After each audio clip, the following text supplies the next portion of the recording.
Katina biso poni nani Katina biso poni nani Poni fondation Lukoki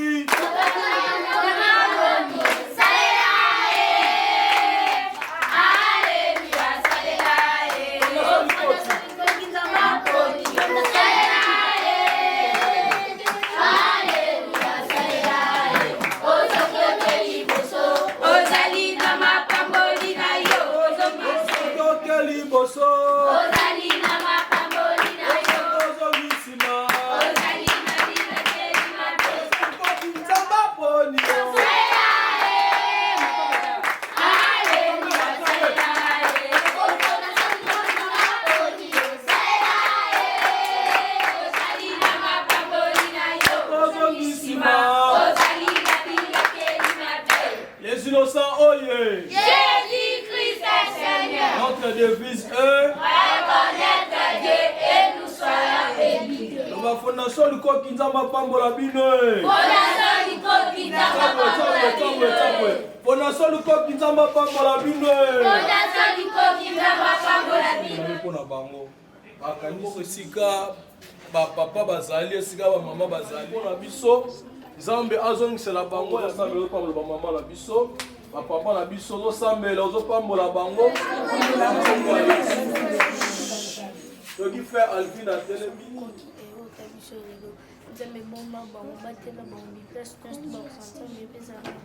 Ufa malade basi deza musika na bon banzela na bon nyos ta mana mweza polele o baye ko sapuna biso nzambe pesa na pona bon pesa bon ngo rebele boso na biso le pam na kombo ne so la pesa de Jésus amen Après ça trois personnes maloba ba pambola après ça bien beau bandela ngoma makasi ko ba oya lobiji Mami Rayland merci de boyo kan service la va pambola na pesa bien beau na so na so bisika nyati bo kenzamba zana penya tibo chama tambe pesa bien bapote bien nyati mam ezaki akawe fama mabezaki afami kamwe kwa Mungu na bien papa merci chama pamela na pesa bien mo boyo sali abisopa na ndebo sepesi metema na bisonta me pa bomba bini ndo kasi senza wafela pamela suka vile mo bomo la bola manzana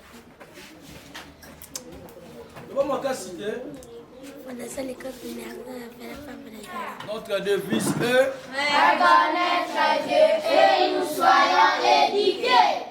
Nzamba Pambola, Fondation Lukoki, accompagné na maman Mireille Landu, na Art Malamu, Basepeli, ya koyoko sala la faveur à ba innocent.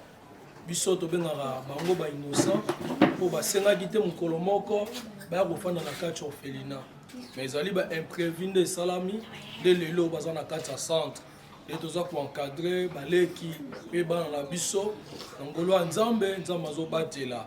Et on a aussi la fondation du Koki, et ça la mala liboso, mais ça la mala soukate. Belé, ça veut me belé, awa, na carte orphelinat, et si quand on a tous les locataires, le foot et la rango, le gros la batunion sort, le foot et la rana, chaque fin du mois. Nous sommes obligés de refouler un loyer. Nous avons un cas, il y a moi, il y a 3 ans, à l'hôpital, à Kalembelembe. À Zalaka, Awa, santé dérangée qui va faire un transfert dans un hôpital à Kalembelembe. À Zapena, décoré Moussoussou, notre président Michel peut accompagner Kuna. Et l'on a la état et la santé. Yango Zamba Pambola Fondation. Koki accompagné na maman Mireille Landu na Art Malamu oyo baye kosala na faveur ya ba innocent ezala mbala liboso mais ezala mbala suka te ntango nyonso Nzambe asungi Fondation Lukoki bozangaka te koya kotala bana na bino pena bazali awa Nzambe apambola bino 3 fois Nzambe apambola bino Nzambe apambola bino Nzambe apambola bino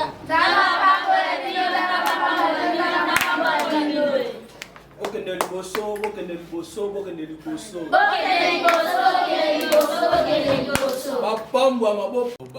la peau et vous allez plus simple et vous allez plus facile pour là. Alors je voudrais d'abord vous remercier de nous avoir accueillis ici, de nous recevoir chez vous. Ce ne sera pas la dernière fois, on reviendra. Et je vous demande de bien lutter pour votre pays. C'est-à-dire quoi? Bozalabana malamu, botanga, c'est important. Ceux qui ont moyen, ils allaient dans la réalité, amour à la biso, ils va lutter ensemble. Il faut que nos enfants puissent étudier. L'éducation donne le savoir. Le savoir donne un travail, la reconnaissance et le droit de décider qui on veut devenir dans sa vie. Voilà. On a apporté ce qu'on pouvait faire, ce qu'on pouvait amener aujourd'hui d'enfants qui ont besoin. Donc on essaye d'aider la plupart de ceux que nous pouvons et comme nous pouvons. Ce que nous avons apporté vient de loin parce que je n'ai pas été la seule. J'ai des gens qui m'ont aidé aussi, comme ceux qui m'accompagnent aussi aujourd'hui. C'est-à-dire que nous devons travailler ensemble. La façon dont je suis arrivée, il y a des gens qui ont participé avec moi là-bas en Europe.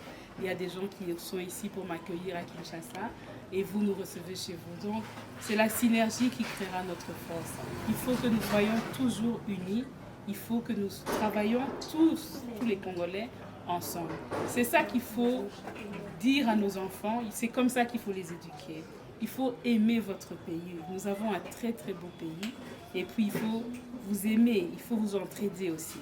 Hein? C'est ça. Merci en tous les cas. Je vais m'arrêter là. Je vais donner la parole à Maman Océan, qui a eu vraiment la gentillesse de m'accompagner à chaque fois que je viens. Elle est là pour me guider, pour me conseiller aussi. Très, très, très important d'amour à la mission. C'est une grande dame. Donc, je vous invite à écouter ce qu'elle va dire. Respect Maman Océan, Maman Océan, azotelema, tozobetela pe susu Maman apambola bino ya solo boza ba innocent pamba tendeki papa lobi bosenga kiti boya na mokili mais réalité nde ezosala biso lolengo nakosenga nanu ete bozala bana ya botosi bozala na bango bodéranger bango makasi te mpo ebele mpe batikali kaka na balabala bazwi ata bato oyo ya kobomba bango te donc vraiment eza difficile mais tokotika te nga nazali bongo journaliste mais nazali kolite kaka po mboka na biso ezala malamu surtout na makambo etali baorphelina bala na biso nga mpe nazalaka na mwa fondation Seigneur du Congo kasi tozoluka kaka bapartenaire lolenge kani bayaka lokola mama Mireille nazofélicité parce que de temps à autre azali koya toza kotambola na ye kotalisa ye lolenge nini bana baza kosouffrir et puis ye pa memelaka biso sango kuna bandeko bozali tellement ebele boyoki ndenge papa lobi mwana moko azali malade eza kosenga soin boyebi na mboka na biso ke soki moto azobela vraiment ntango mbongo ezali te moto akoki kokufa soki bosungi bainonsa oyo nzambe akozanga te kopambola bino boali bayiki bozapela bamisolo bobenga mpe mama Mireille akopesaka bino mpe nimero baoyo bozali kuna ta mosusu bozozwa mpe makasi te ya koya ye lokola nzambe apamboli azokende aza koya bobengi ye nyonso bozali na yango bomeka kosunga ye vraiment bainonsa tikalaka te tokozalaka mikolo komonanaka oyo nyonso koya oyo nyonso bakopesa biso tokozanga te koya kopesa bino en tout cas bozali bomoko na Océan de la Presse pe chaîne na bino ezali ntango bozana likambo bokobenga kabuya akozanga te koleka bolekisa information oyo bozana ngo posa po bandeko mpe bakolanda bino bopesa nimero ya telefone bamona lolenge ni bozali kosala bana bazali kotanga mwa lisungi na soki ekomeli bino bozala malamu tika nzambe apambola. Peut-être tous, il s'agit de un mot. Je pense que on a félicité Bino parce que vous êtes jeune pour la biso parce que la plupart des jeunes qui ont cadré bana ou ebi mutu qui la tête c'est pas facile. Sinon nous vous félicitons et puis dans l'équipe vous allez travailler là-bas. Mais le retour c'est dans la Bino balé qui n'a bana vous a toza na eloko akolobela bino te soki te koencourage bino ndenge baencadre bazali wana surtout baoyo bozobana parce que mama Mireille azwi motema malamu alobi aya kokabola mwa jus parce que na décembre nayebi te ndenge bofetaki mais mwa moke emonani na bandeko bazala na poto nde bomoni bakanisi bino lelo donc nakosenga na bino botosi losambo yango nde kosalaka no baporte mosusu efungwama. Donc, une fois de plus, merci à maman Mireille, merci à maman Océan. Ndenge butambo la kandenge busuma kabana, je crois que non, kolela bana bitike nzambe akozanga te kozongisa bino ya mingi. Merci ngai namoni na kosuka na mpona kozala vraiment tamingo te. Ok. Mais oui, bien sûr, pas de problème. Juste si tu peux baiser blanc, là au fond, là, on va se là. Non, bah.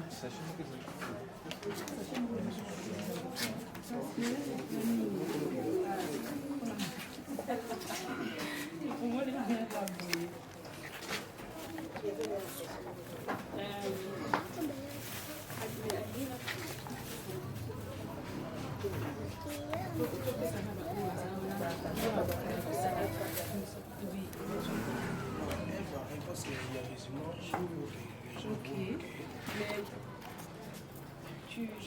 Mais oui, bien sûr, pas de problème.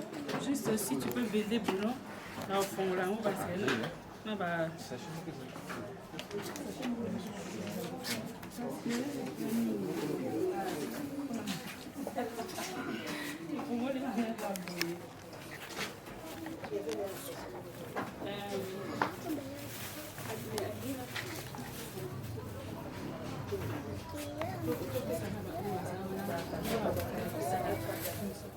C'est personnel, c'est pour mes employeurs.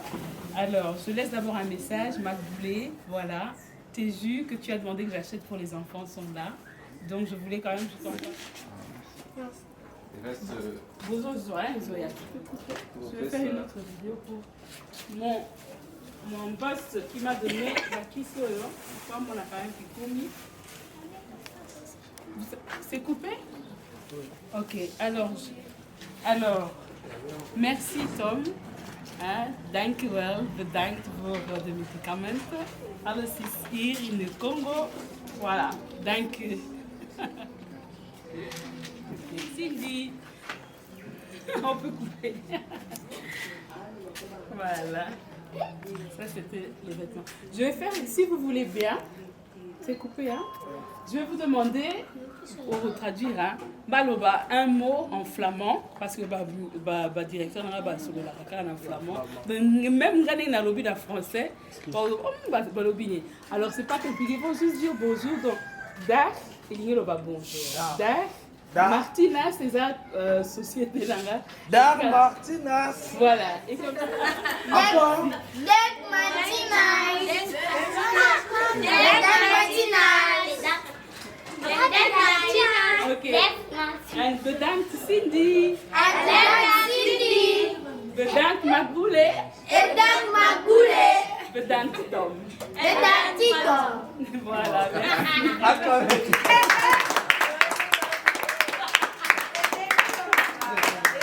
Merci. Merci bandeko balanzela banzete bokolanda biso wana tozaki bongo na kati ya fondation Innocent bisika wapi bako bokola ba Innocent na bandeko Dieudonné bazali bongo bayike kasi ndeko Dieudonné ali wapi poto kotune mwa mituna mibale misatu na tina likambo etali ete ko bokolo bana pamba te ezali bongo mwa pasi yango to ali bobele ko mosenga na bino ete bozala mite ya malamba ndeko ya solo temps ezali bongo difficile kasi biso tozali bobele ko motambo na poto talisa bilo lolenge kani ekolo biso bana bayike bali bongo ko monyoko kasi ezali penza responsabilité ya papa na ngadie donner le rôle à telemi ate ezali bobele responsabilité ya gouvernement oyo koyo kozwa bana oyo bali bongo na baka ebele misusu bali bana bitike bakufeli batata na ba mama misusu pe papa na mama bakabwani cause ya divorce abimili banda misusu pe ezali bongo na makambo yike nzala pasi amoni lolenge ya baninga bakolala bala bakolia mwengwele yepe alandi baninga kasi gouvernement misusu miyike mikobima tala banonde bakonyokwa tosola na ndeko elenge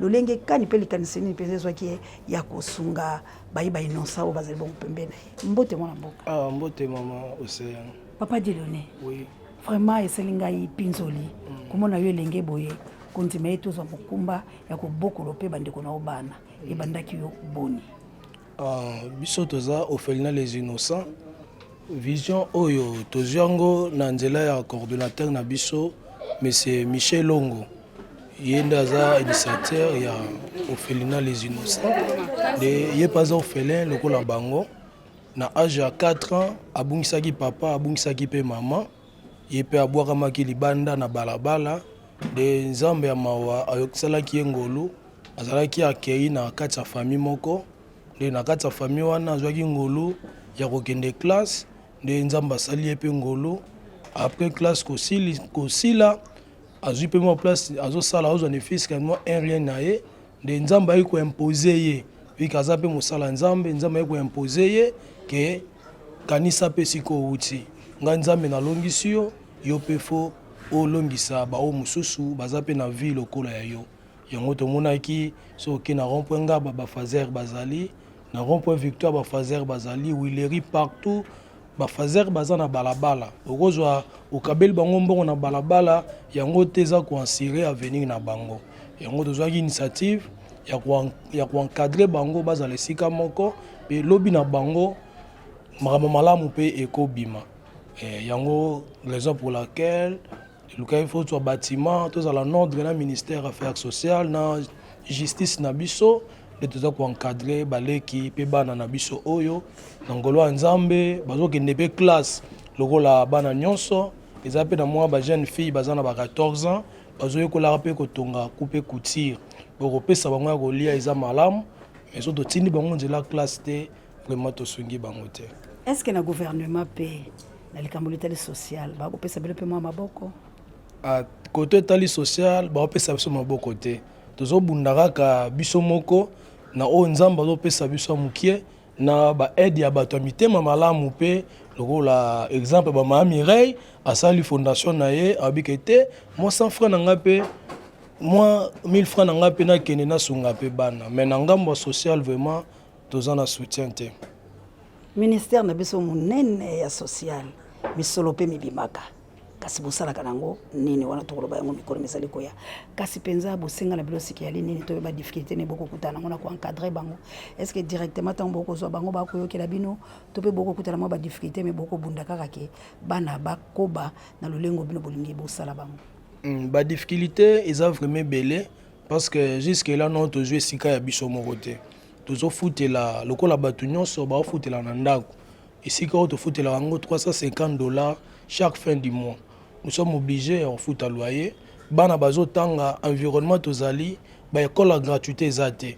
Ba école les allées privées par trimestre na mwana moko to futaka $110. Parce que bana ba majorité bana baza na nzela classe. Ozo to tindi bango nzela classe te to songi bango te. Soki be babeli to ke na hôpital lokola batu nyonso. Nde na minute so tozoloba tozabe na kaya mwana moko ya 3 ans aza na hôpital na Kalembelemi. Kalembelemi kunizaka kiseke zongi udi ke soutien za te to meke kokotsa ba lettre na social mais ba répondre na bango biso te yango tozobunda kaka biso moko afin que akoma pe malamu bongo abima hôpital ayo rejoindre bango esika oyo kolia baliaka chaque jour na tongo bamelaka ti tombe sope bamelaka potopoto en totalité ayo toza na 46 enfants plus moi tosombaka 50 pe na tongo na pokwa baliaka pe lokola bato nyonso bilamba esokamaka chaque jour toza na besoin ba savon toza na besoin vraiment ndenge bato nyonso bafanda na ndako ndenge ya bazali mais financement eza te bapartenaire oyo baosoutenir biso baza te ezaka oyo nzambe apesa biso ya mokie na aire moko na lisungi ya bato ya mitema malamu. nini okoki koloba bandeko nyonso bazali kolanda yo na molongo mobimba po ete chaîne wa biso etambolaka mwana mikili ya bapaya pe na fin fo ya république démocratique du Congo bato mbongo bali pe bayiki okoki kosenga na bango nini bon oyo ngai na kosenga na moto nyonso akomona video oyo bana bango yeyo bana bazali ntango nyonso bozanga te kosunga biso toza pena na appui te tobete bino porte bana oyo so batangi classe te avenir na bango vraiment eza assuré te avenir ya moto ezalaka nde fo akende classe bayekola mpe métier toza na quelques machines ya coudre oyo bazoyekola couture mais eza insuffisant eza bamachine ezala ebele mpo bana mpe bayeba bamétier po d'ailleurs kopesa bango kolia lobi na bango mpe bazala malamu soki mpe bosombeli biso lopango mpe eza na vente bateka yango yango losambo liso ezalaka ke bateka yango na te moto amonana ata somba mpo so moto asombi bazala oblige obimisa biso na balabala so babimisi biso na bana oyo toke na bango wapi yango nzambe asunga nyonso omona image oyo bozanga te kosunga biso mpo bana oyo bazala mpe bénéficiaire obibe lobi losambo oyo ezanga mbindo na miso ya nzambe eza ya kosoutenir bafaible oyo ntango tozosoutenir bango nous allons accomplir la religion pure et sans tâche devant Dieu. Merci.